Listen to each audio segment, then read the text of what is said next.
पंजाब केसरी में आप सबका स्वागत है। मैं हूं चंद्रशेखर धरनी और आज हम आपकी मुलाकात कराएंगे भारत भूषण भारती जी से। हरियाणा कर्मचारी चयन आयोग के अध्यक्ष हैं। इनसे विस्तार से चर्चा करेंगे क्योंकि सरकार ने जिस प्रकार से वन टाइम रजिस्ट्रेशन का फार्मूला तैयार किया है, वो फार्मूला क्या है, सारी जानकारियां लेंगे ताकि आम जनता को इससे सहजता हो, विशेषकर युवा वर्ग को जो कहीं ना कहीं नौकरी के लिए प्रयास करता रहता है। सबसे पहले भारती जी, आपका पंजाब केसरी में स्वागत है। बहुत बहुत धन्यवाद आपका और आपका भी स्वागत है। भारती जी, वन टाइम रजिस्ट्रेशन क्या है? सबसे पहले तो ये जानकारी आपसे चाहिए। अभी हरियाणा सरकार ने वन टाइम रजिस्ट्रेशन करने के लिए उन सभी बेरोजगार युवाओं के लिए जो पढ़े लिखे हरियाणा में रहते हैं, उनके लिए एक नई योजना लेकर हरियाणा सरकार आई है और जिसकी विधिवत तौर पे माननीय मुख्यमंत्री जी ने कल ही घोषणा की है। तो वन टाइम रजिस्ट्रेशन से अभिप्राय ये है कि कैंडिडेट को जो भी हरियाणा सरकार में, चाहे वो group A, B, C, D, किसी में भी नौकरी के लिए अप्लाई करना चाहता है तो उसको एक ही बार जो है रजिस्ट्रेशन अपना करवाना पड़ेगा। और ये हम जनवरी 2021 से शुरू करने जा रहे हैं और इसका पूरा जो विषय विस्तार में ये है कि वन टाइम रजिस्ट्रेशन करने के लिए जैसे ही कैंडिडेट कोई अपने कंप्यूटर से या किसी कंप्यूटर लैब से, कैफ़े से जाकर करेगा, तो जैसे ही वो HSSC की वेबसाइट को ओपन करेगा तो उसको जो है ना वहाँ पर जो है ना एक यूनिक आईडी नंबर जो है उसको वहाँ पर प्राप्त होगा, जिसको लॉगिन करने के बाद वो वन टाइम रजिस्ट्रेशन का जो फॉर्म है ऑनलाइन वो खुल जाएगा और उसके अंदर जो कैंडिडेट है अपने सारे जितने भी फैक्ट्स हैं उसमें name, father name, mother name, date of birth etcetera जितने भी कॉलम्स हैं उसको जो है ना वो कॉलम सारे भरने पड़ेंगे। भरने के बाद जो उसकी एजुकेशन क्वालिफिकेशन है वो सारी की सारी अपनी एजुकेशन क्वालिफिकेशन भरेगा और जितने भी डॉक्यूमेंट्स उसकी सपोर्ट में हैं वो भी पूरे के पूरे जो है उस सिस्टम के अंदर अपलोड करेगा। अपलोड करने के बाद सिस्टम ऑटोमेटिकली उनको वार्न करेगा कि ये जो भी आपने फैक्ट्स भरे हैं, फिगर भरे हैं, नेम भरे हैं, जो भी जानकारी आपने अपने बारे में भरी है उसको एक बार दोबारा से डाउनलोड करके उसकी हार्ड कॉपी निकाल कर उसको एक बार पढ़कर और उसको चेक करेगा। चेक करने के बाद उसके ऊपर अपने हस्ताक्षर करेगा और उस कॉपी को फिर वो दोबारा से अपलोड करेगा। अपलोड जब उसको करेगा और फिर जो उसने फीस है, फ़ी जो ई बैंकिंग के द्वारा जैसे पहले से भरी जाती है वही सिस्टम रहेगा, तो वो फ़ी का जो उसका ई चलानिंग है, ई बैंकिंग की जो चलान है वो उसके अंदर उसका नंबर भी भरेगा और सारे का सारा वो जो डॉक्यूमेंट वो बैंक से उसको मिला है वो भी साथ में अपलोड करेगा।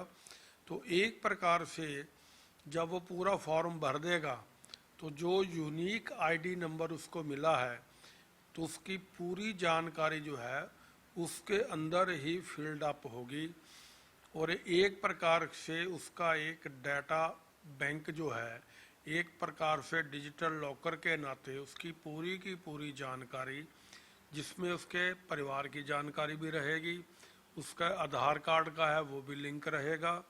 और हरियाणा सरकार ने PPP मॉडल पर जो फैमिली कार्ड बनाने शुरू किए हुए हैं और काफ़ी हद तक बन भी चुके हैं, उसका जो है ना इस सिस्टम के साथ लिंक रहेगा।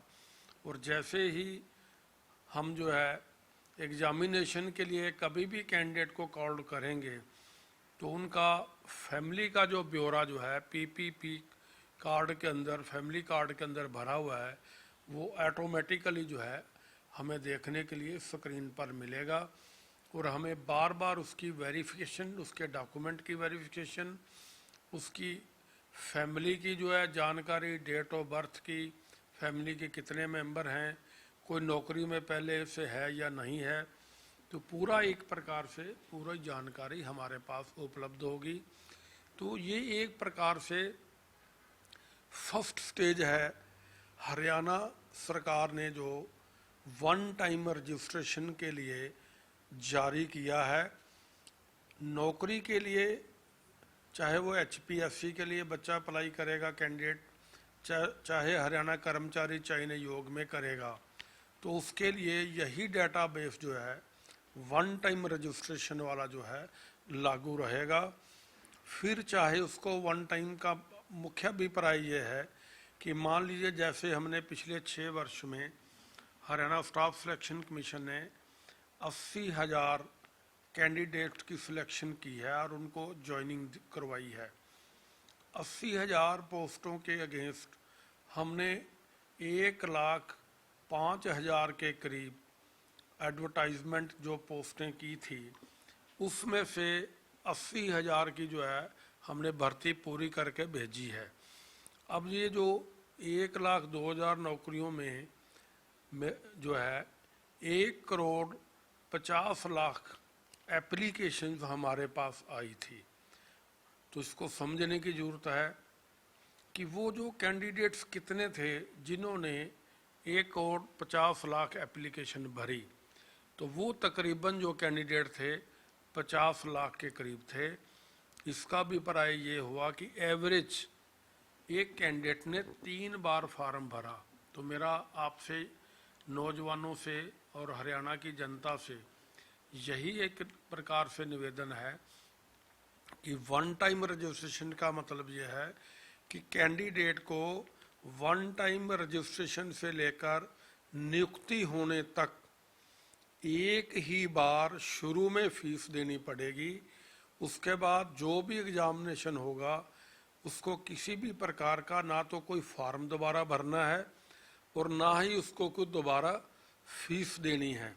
तो इससे कैंडिडेट्स को, पढ़े लिखे नौजवान बच्चों को बार बार फार्म भरना, हर पोस्ट के लिए अलग फार्म भरना, हर पोस्ट के लिए अलग से फीस देना, इससे बहुत बड़ी निजात मिलेगी। और यही जो है उद्देश्य है हरियाणा सरकार का है कि कम से कम खर्चे में, कम से कम समय में नौजवानों को नौकरी के लिए जो प्रक्रिया है उसको सरल किया जाए। तो ये एक पहला पड़ाव है। वन टाइम रजिस्ट्रेशन करवाने के बाद अगला स्टेप क्या रहेगा? एग्जाम्स होंगे, किस तरह की प्रक्रिया रहेगी? हमारा जो दूसरा स्टेप रहेगा कि मान लीजिए हमारे पास वन टाइम रजिस्ट्रेशन के अंदर 25 लाख नौजवानों ने, बेरोजगार नौजवानों ने, जिनको आज तक नौकरी नहीं मिली है, उन्होंने रजिस्ट्रेशन करवा दी। तो रजिस्ट्रेशन करवाने के बाद जैसे ही किसी भी हरियाणा सरकार के विभाग के द्वारा हमारे पास रिक्रूटमेंट करने के लिए ऑनलाइन हमारे पास रिक्विजिशन आएगी। मान लीजिए ग्रुप डी के लिए फॉर एग्जांपल 10,000 पोस्टों के लिए हमारे पास रिक्विजिशन जो है हरियाणा सरकार के माध्यम से या डिपार्टमेंट के द्वारा सीधे तौर पर ऑनलाइन सिस्टम से आएगी। तो हम उन 10,000 पोस्टों के लिए एग्जामिनेशन करवाने के लिए अखबार में भी, मीडिया में भी, अपनी वेबसाइट पर जो है उसका नोटिस डालेंगे, जैसे हम पहले एडवर्टाइजमेंट में डालते हैं। और उसके बाद जब हम उसमें डालेंगे तो जिन कैंडिडेट ने ग्रुप डी के अंदर फॉर एग्जांपल रिटन एग्जामिनेशन के लिए बैठना चाहते हैं, वो अपने उस यूनिक नंबर आईडी से जाकर हमारे सिस्टम पर जाएंगे और उसमें अपनी कंसेंट देंगे। तो जैसे जितने कैंडिडेट कंसेंट देंगे, मान लीजिए रजिस्ट्रेशन 25 लाख की हुई टोटल, और उसमें से 5 लाख बच्चों ने ग्रुप डी की पोस्टों के लिए कंसेंट दी, तो वो डेटाबेस हमारे पास आ जाएगा। और उसके बाद जो है कॉमन एंट्रेंस टेस्ट होगा हर वर्ग के लिए। ग्रुप सी का अलग होगा, ग्रुप डी का अलग से होगा।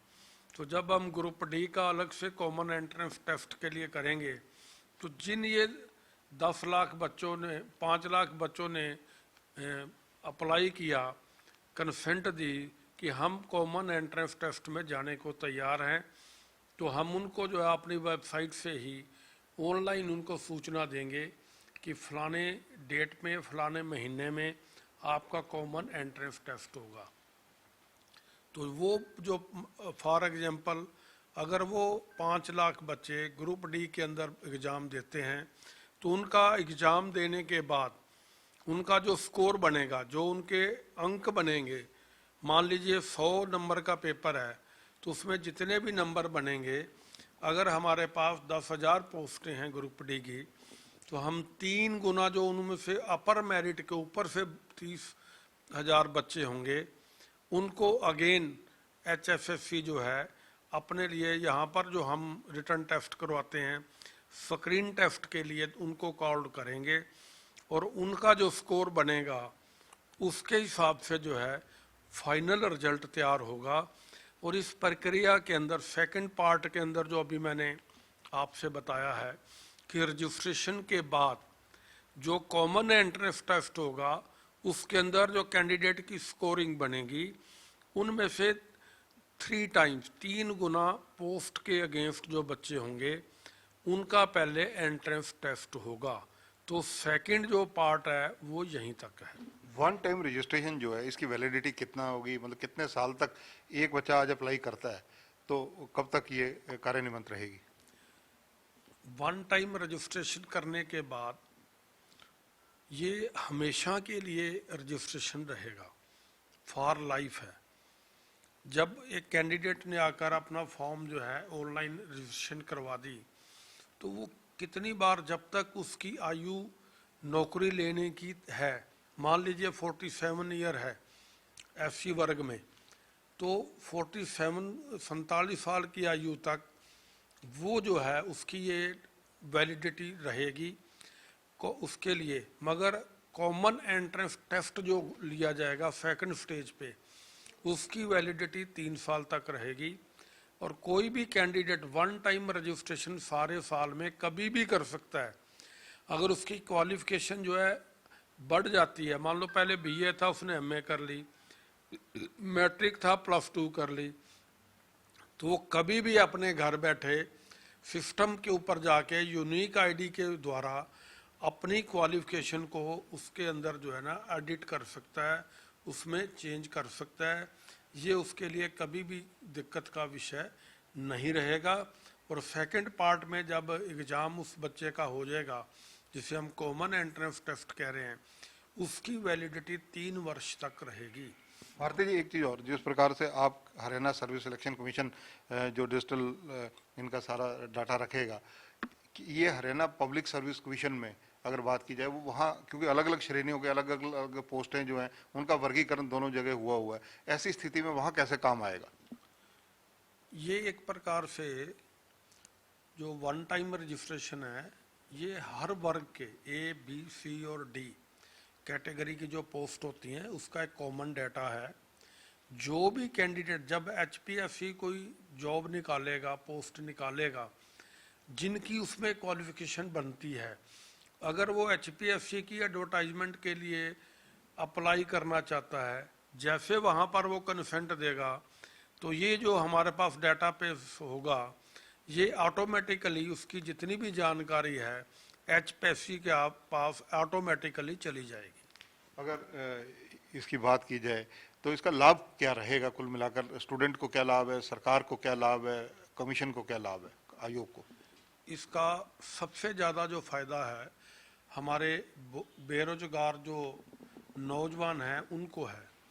सबसे पहले तो उनको बार बार जो है फॉर्म भरने की ज़रूरत नहीं रहेगी, उनको बार बार फीस देने की ज़रूरत नहीं पड़ेगी, उनको बार बार हर पोस्ट के लिए अलग से एग्ज़ाम देने की भी ज़रूरत नहीं रहेगी।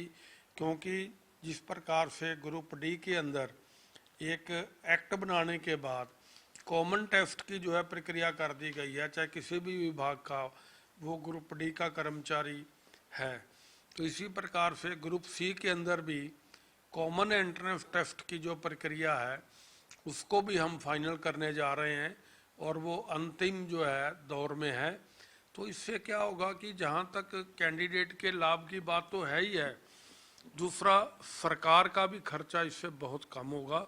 क्योंकि फॉर एग्जाम्पल उदाहरण के तौर पर अभी हमने 1 साल पहले ग्रुप डी में 18 लाख बच्चों का एग्ज़ाम करवाया था। तो आप अंदाज़ा लगा सकते हैं कि 18 लाख बच्चों का जो एग्ज़ाम हुआ था 4 दिन हुआ था।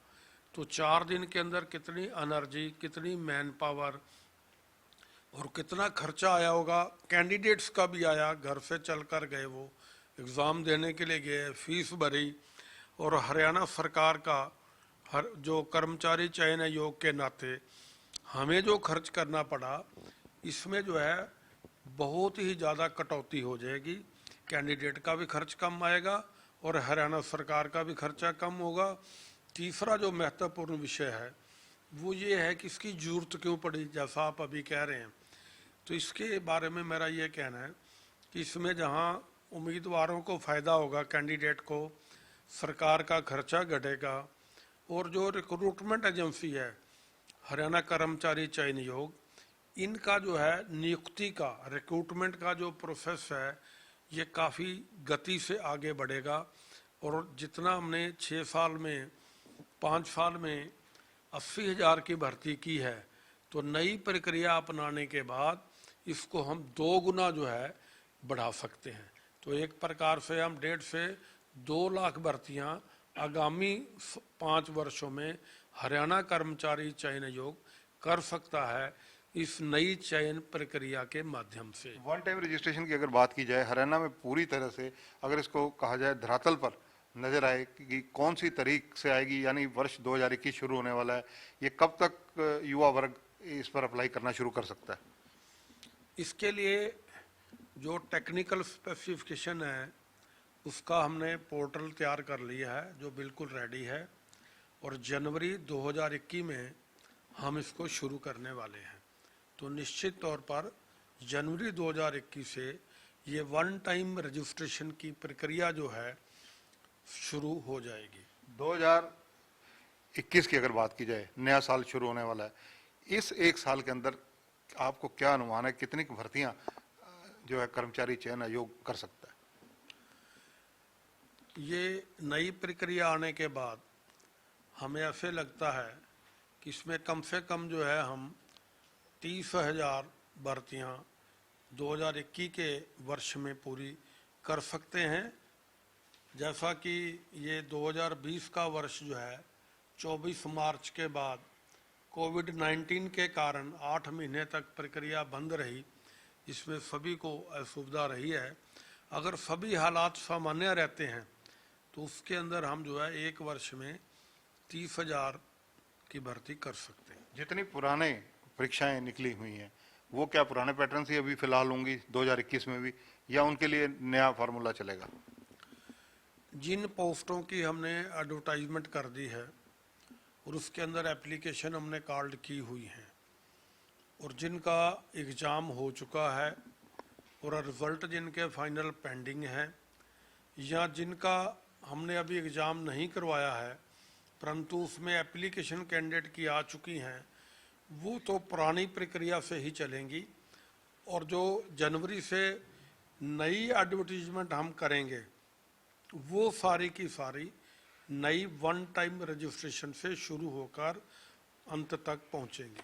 अगर पैरामेडिकल स्टाफ या टेक्निकल स्टाफ की बात की जाए, उनके लिए इसमें क्या फार्मूला निकाला जाएगा, कैसे उनको एंटरटेन किया जाएगा?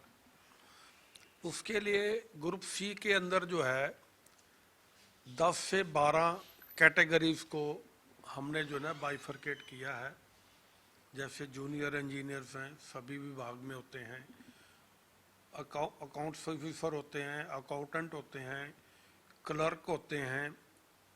तो इस प्रकार की जितनी कॉमन कैडर की पोस्टें हैं जो कि सभी विभाग में होती हैं, तो उन सभी का जो है एक ही स्क्रीन टेस्ट होगा।